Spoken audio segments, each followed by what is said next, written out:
So what's up guys, papunta kami ngayon ng Pogas at kami ay mang bababae.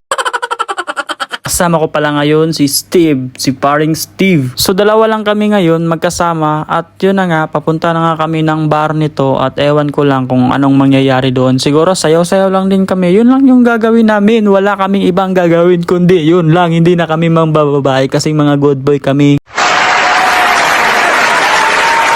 So yun na nga guys, andito na nga kami at andito na naman si Steve, sumasayaw na naman. So simpleng sayaw lang yung pinapakita niya sa mga ibang lahi, no? Baka kasi daw ma-inlove daw yung mga ibang lahi sa kanya, paano na lang, ang dami pa naman nila.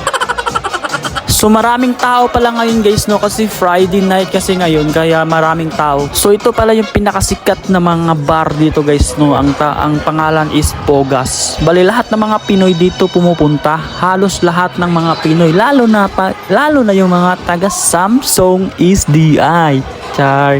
Katulad ko, pangalawang araw ko pa lang, pangalawang balik ko pa lang dito guys. Ang kinaganda din kasi dito guys is libre lang yung entrance dito kahit saan ka magpunta dyan. Hindi iisa yung ano dito ha, bar. Maraming bar dito sa loob ng ano na yan, building na yan. Sobrang dami. Kahit saan ka magpunta, pwede ka doon. Libre lang talaga siya guys. Pag pupunta ka dito, i-ready mo na yung mata mo. Syempre, taga sana all ka na lang sa kanila. Kasi yung mga ibang lahi kasi dito guys is laging naghahalikan talaga yan. Taga sana all ka na lang sa kanila. Sana all na may kahalikan.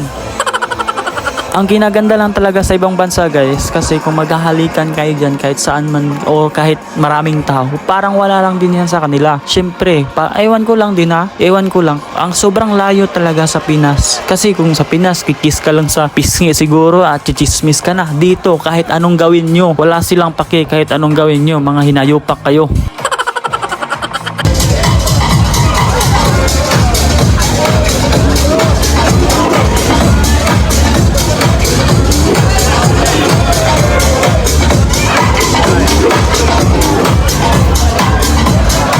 So yun na nga guys, no, umaga na nga kami nakalabas sa bar. So sobrang worth it talaga yung pagpunta na naman namin ngayon guys, kasi sobrang saya. Syempre, Friday night, diba? So yun na nga guys, no, nagbubook na kami ng taxi kasi antok na talaga ako dito. Sarap ng matulog. At ito na nga guys, andito na nga kami sa taxi at pauwi na nga kami. At dito na nagtatapos ang ating vlog.